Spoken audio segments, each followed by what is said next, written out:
Êxodo capítulo 20.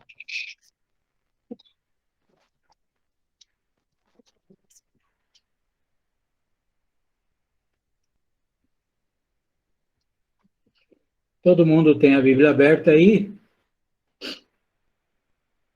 O Rei e Eu foi um dos filmes mais lindos que eu já vi na minha vida. Muito antigo, mas com lições interessantes. Um dos melhores filmes que eu já assisti. Toda a história gira em torno do relacionamento do súdito com o seu rei, mostrando a beleza de se submeter inteiramente ao soberano.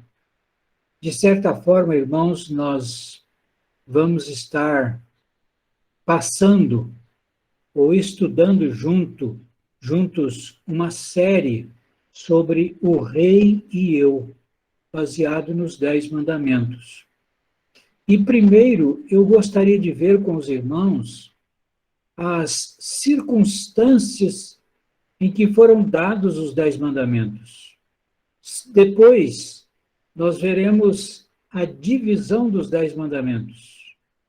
E, finalmente, nós veremos as condições em que foram dados os 10 mandamentos. Então, 3 perguntas aí. Primeira pergunta: quais são as circunstâncias em que Deus deu os 10 mandamentos? Êxodo capítulo 20, versículo 1 e 2, diz assim: Então falou Deus todas estas palavras: Eu sou o Senhor teu Deus, que te tirei da terra do Egito, da casa da servidão. Aqui, meus queridos, Deus coloca as circunstâncias em que deu a sua lei ao seu povo. O povo de Israel havia descido para o Egito em cerca de 70 pessoas, e como nós sabemos, no Egito esse povo trabalhou, prosperou, cresceu e se multiplicou. E amedrontado com a possibilidade do povo tomar o império egípcio, Faraó resolveu colocar o povo debaixo de um sistema terrível de escravidão. E além de mandar matar as crianças do sexo masculino que nascessem nas famílias dos israelitas, a mão pesada de Faraó era sobre o povo. Esse povo, então, foi colocado debaixo de um sistema opressivo. Escravidão que durou 400 anos, debaixo da dura e da impiedosa mão de Faraó, o povo sofreu terrivelmente. Além de tudo, como castigo, Faraó começou a exigir que o povo de Israel fizesse tijolos e mais tijolos, mais do que o costume. Só que com uma agravante: o povo não recebia palha para fazer os tijolos. E imagine, meus irmãos, fazer tijolos não é uma coisa fácil. É um trabalho pesado e cansativo. Ainda mais que naquele tempo todo trabalho era feito manualmente. Eu não sei se você já viu as pessoas fazerem tijolos, mas eu trabalhei com isso quando era adolescente. Eu tinha um irmão que fazia tijolos e eu trabalhava junto com ele, e era muito cansativo. Fazer tijolos, ainda mais sem barro, sem palha, sem água, tornou-se uma tarefa praticamente impossível. E se o povo não fizesse a cota exigida pelo faraó, esse povo era duramente castigado, impiedosamente castigado, açoitado e tudo mais.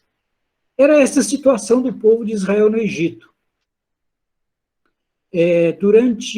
Diante disso, o povo começou a clamar. Diante disso, o povo começou a buscar ao Senhor Deus. no aperto, o povo lembra de Deus e então começa a orar. Aliás, isso é bem típico do ser humano.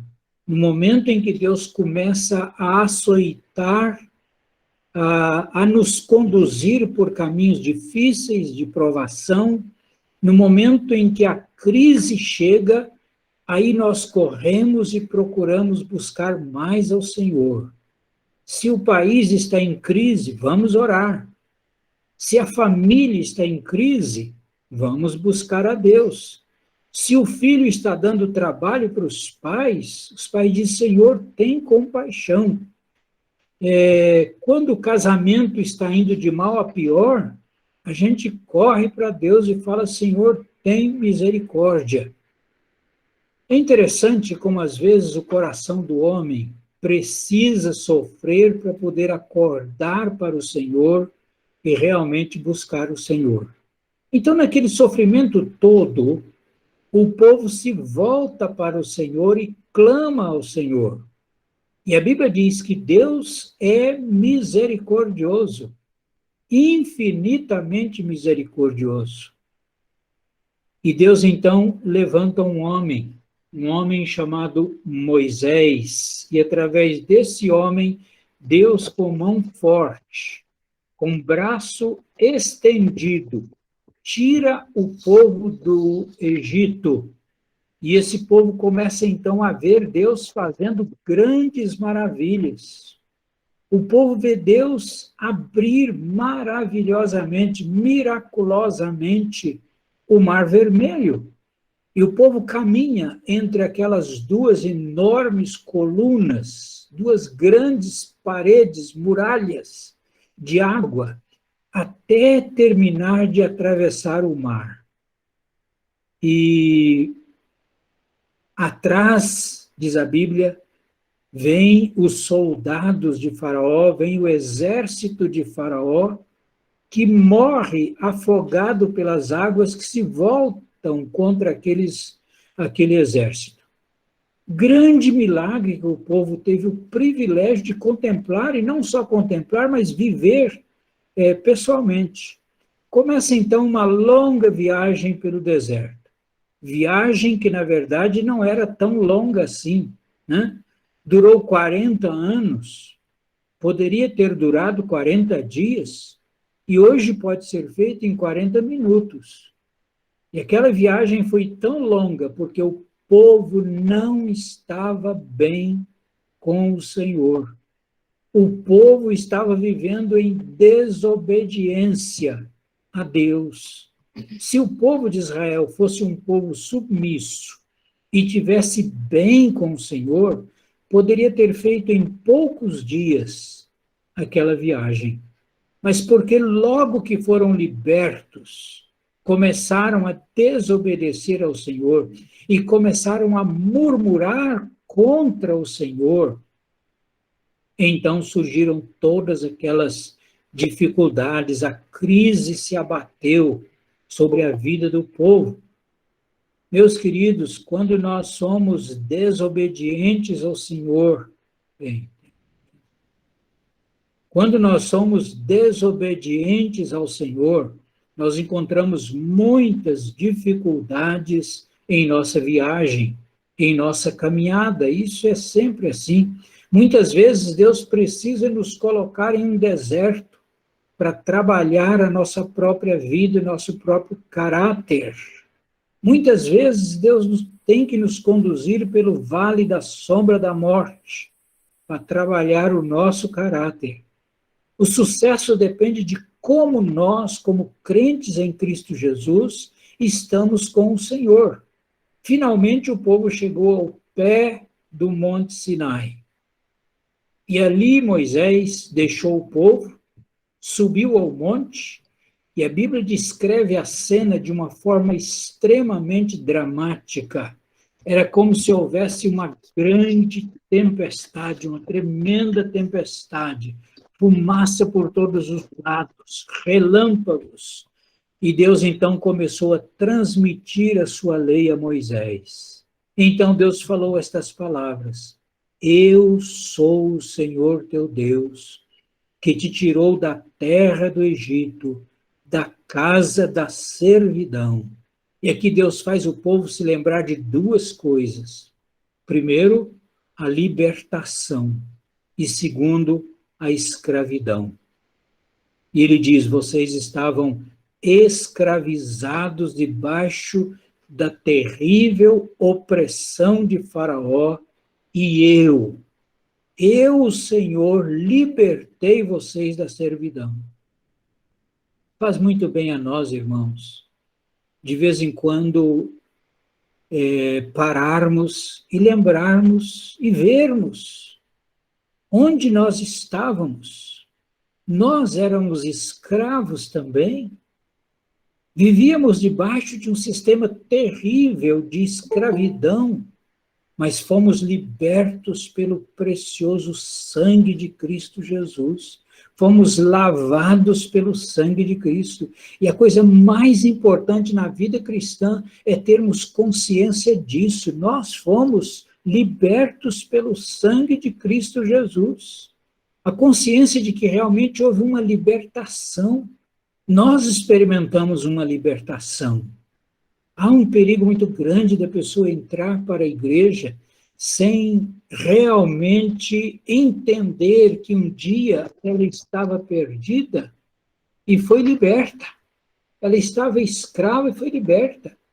Foi resgatada pelo sangue de Cristo. Houve, de fato, uma experiência pessoal, uma experiência transformadora em Cristo Jesus. Não adianta absolutamente nada a pessoa entrar para a igreja se a pessoa não tem realmente uma experiência de libertação, de salvação em Cristo. Essa é a coisa mais importante na vida de uma pessoa para ela tornar-se membro de uma igreja.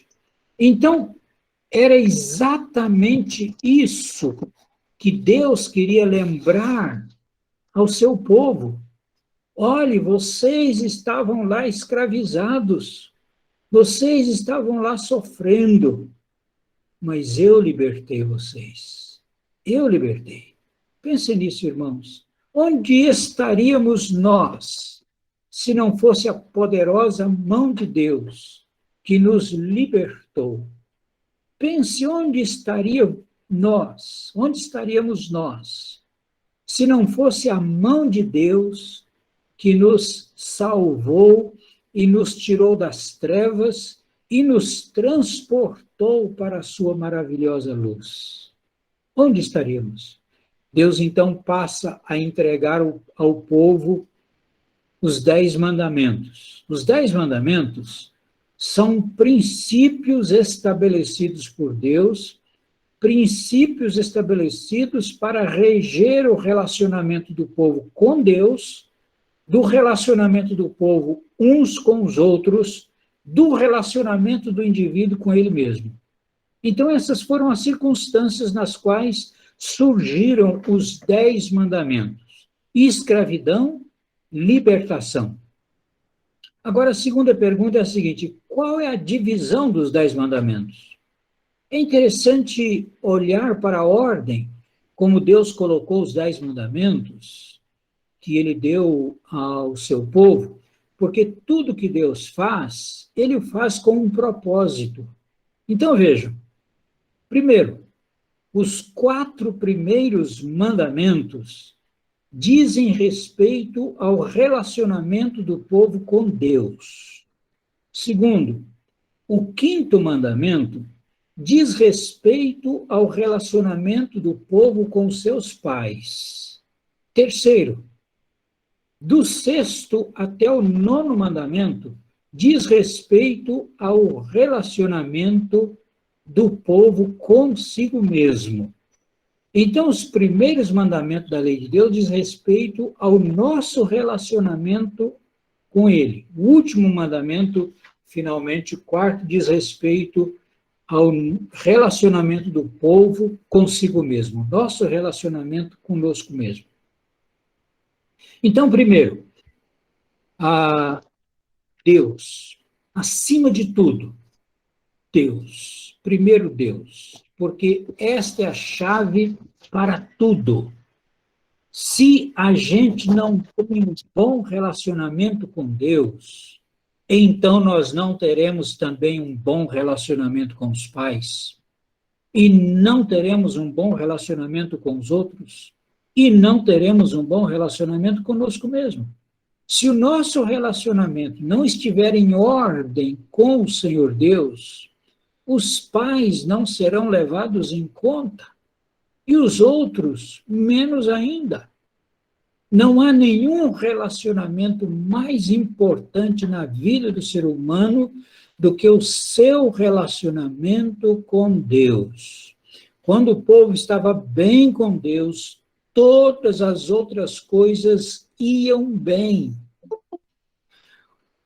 Outro dia, eu estava ouvindo uma música no rádio e eu fiquei pensando sobre isso. A história daquela música é que um indivíduo estava apaixonado por uma moça e então ele declarava na letra da música que ele deixaria tudo por ela. E ele diz assim que ele deixaria até Deus por causa do seu amor pela moça. E isso mostra, eu fiquei pensando, a ignorância do indivíduo em relação aos verdadeiros valores. Por isso, Deus coloca primeiro Deus. Esta tem que ser a nossa prioridade. Deus, Deus primeiro. Se você quiser estar bem espiritualmente, lembre-se dessa prioridade. Deus primeiro. Existem alguns livros que deveriam ser leitura obrigatória para todo cristão. E um desses livros é Em Seus Passos, o que Faria Jesus? É um livro tão antigo, mas é um livro tão maravilhoso. O autor mostra exatamente isso, como nós precisamos priorizar Deus e a sua vontade na nossa vida. Logo em seguida, então, em segundo lugar, vem a família. E é interessante, meus irmãos, que essa é sempre a ordem bíblica. Primeiro Deus, depois a família. Logo após a criação do homem, nós sabemos, Deus estabeleceu a família. E o projeto de Deus para a família é um projeto maravilhoso. É por isso que o diabo investe tanto para destruir a família. Nós estamos vendo isso aí no Brasil. As nossas próprias autoridades constituídas tentando derrubar a família. Mas o projeto de Deus para a família é maravilhoso. É por isso que o inimigo ataca tanto a família. Mas quem tem um bom relacionamento com Deus vai, consequentemente, valorizar o seu relacionamento com a família. Agora, todos nós sabemos que na família, Deus estabelece também prioridades. E qual a prioridade de Deus? Primeiro, o relacionamento conjugal. Depois, o relacionamento de pais e filhos. Inclusive porque se a pessoa não estiver bem no relacionamento conjugal, vai ser difícil criar filhos dentro dos princípios de Deus. Então, aquele indivíduo, outro dia estava numa fila e tinha dois homens conversando e um deles disse o seguinte: eu sou pai acima de tudo. Ele disse: eu seria capaz de matar a minha própria esposa por amor aos meus filhos. Esta é exatamente a ideia contrária ao que Deus quer. Isso mostra a ignorância do indivíduo, né? Agora, então, em terceiro lugar, vem o relacionamento com os outros. E este relacionamento com os outros também é uma ordem imperativa muito importante de Deus para nós. Precisamos estar interessados, precisamos zelar pelo nosso relacionamento com os outros de um modo geral. Isso é importantíssimo. É muito importante termos comunhão e termos harmonia e um bom relacionamento entre nós sempre. Nós precisamos saber que Deus vai abençoar E Deus vai honrar um povo que leva Deus a sério. E saber que dele são todas as coisas, né? A terra e a sua plenitude, o mundo e os que nele habitam pertencem ao Senhor, diz a palavra de Deus. Então é muito importante esse relacionamento interpessoal. Deus nos criou para vivermos bem uns com os outros, Deus nos criou para amarmos uns aos outros. E, finalmente, por último, Deus diz, agora olhe para você mesmo. Veja o teu coração. Vigia o teu coração. Vigia a tua mente.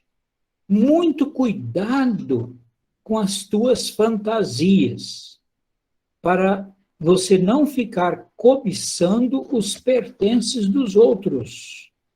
Irmãos, essa vigilância do nosso coração é muito importante para não cairmos em pecado. Cuidado com aquilo que o teu coração deseja. Vigia o teu coração, vigia a tua mente. Então, se nós queremos uma vida que realmente agrade a Deus, se nós queremos, de fato, andar em obediência a Deus, aí estão os princípios. Primeiro lugar, relacionamento com Deus. Segundo lugar, relacionamento com a família. Terceiro lugar, relacionamento com os outros. Quarto lugar, relacionamento com a gente mesmo. A gente mesmo. Agora sim, eu estou autorizado a ser um instrumento de Deus. Agora sim, eu posso ser um agente de salvação para o mundo. Agora, como podemos resumir, então, os 10 mandamentos? Todo mundo sabe isso, né? Primeiro, não terás outros deuses diante de mim. Segundo, não farás para ti imagem de escultura. Terceiro, não tomarás o nome do Senhor teu Deus em vão. Quarto, lembra-te do dia de sábado para o santificar. Quinto, honra teu pai e tua mãe. Sexto, não matarás.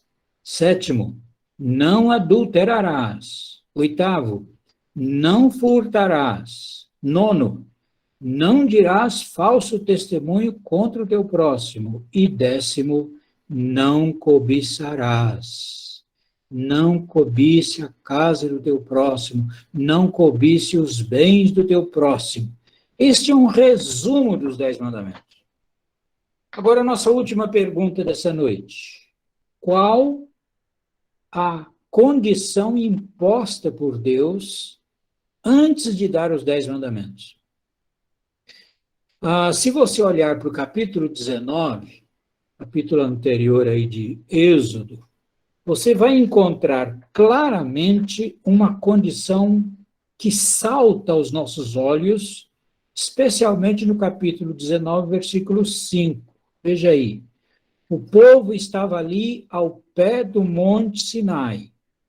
E Deus então disse o quê? Deus diz, agora, pois, se diligentemente ouvirdes a minha voz, e guardardes a minha aliança, então sereis minha propriedade peculiar dentre todos os povos, porque toda a terra é minha.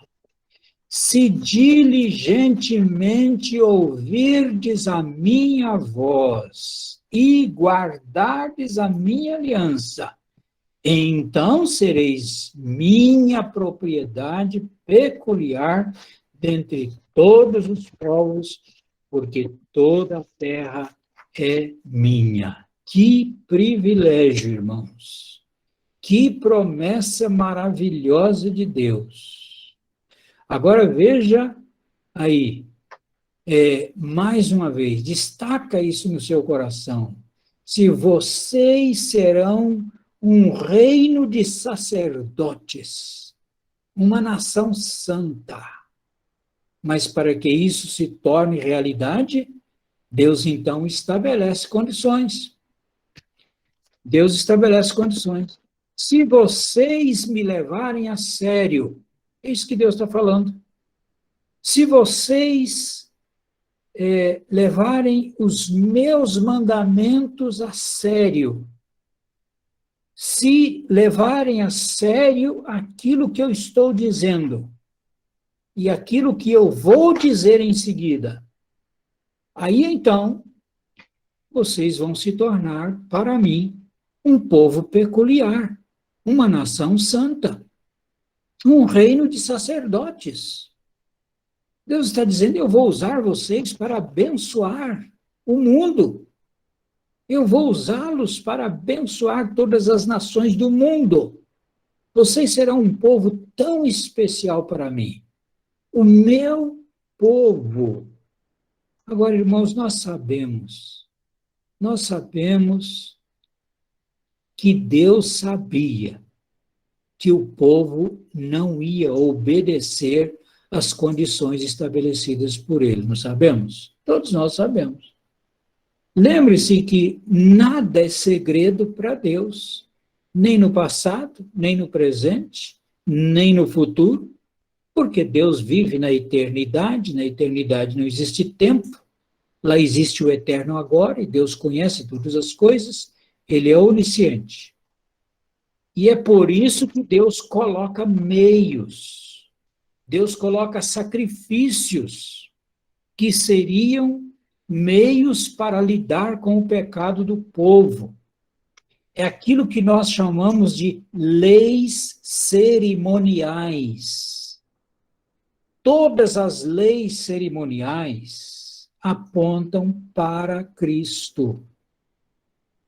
Aqueles sacrifícios todos, cordeiro de um ano que seria morto, seu sangue seria recolhido, seria oferecido a Deus em sacrifício, tudo isso aponta para Cristo. Né? Todas estas leis cerimoniais se cumpriram em Cristo. Nós não temos mais nenhuma obrigação quanto às leis cerimoniais. Mas quanto às leis morais, quais são as leis morais? São os 10 mandamentos. Então, quanto às leis morais, nós temos sim. Não só nós, mas todas as pessoas têm que cumprir os 10 mandamentos. Ah, mas nós não conseguimos cumprir. Nós não conseguimos. Por isso, Deus estabeleceu, então, sacrifício, e Deus deu seu próprio Filho como sacrifício em nosso lugar. Muitas vezes nós lemos a Bíblia e vemos tantos sacrifícios e tantos animais que eram mortos e ficamos perguntando, mas por quê? Irmãos, é por causa do pecado. Foi esse o meio que Deus encontrou para apontar para o sacrifício eterno do seu Filho e para que pudéssemos manter a nossa comunhão com Ele. E hoje nós temos essa bênção. Veio então Moisés e expôs diante do povo todas essas palavras que o Senhor havia ordenado.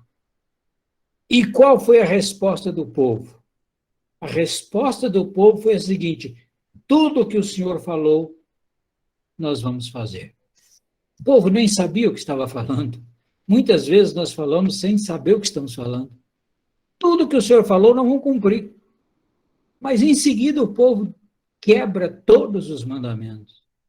Ainda bem que Deus estabeleceu meios, sacrifícios, para que o povo pudesse continuar caminhando com Deus. Deus deu Jesus Cristo como nosso sacrifício eterno, e nós estamos em Cristo, e em Cristo nós caminhamos com Deus. Louvado seja Deus por isso. Deus abençoe, irmãos. Hoje eu queria dar essa palavra de introdução. Próxima semana nós vamos então estudar o primeiro mandamento. Hoje foi só introdução. Mas que Deus nos abençoe, nos ajude. Se os irmãos quiserem compartilhar qualquer coisa, falar, expor a sua experiência, ou perguntar, pode perguntar, a gente promete que ouve qualquer pergunta, eu tenho dito o seguinte, eu ouço qualquer pergunta, eu só não prometo responder, mas ouvir, eu prometo sempre ouvir. Então, se você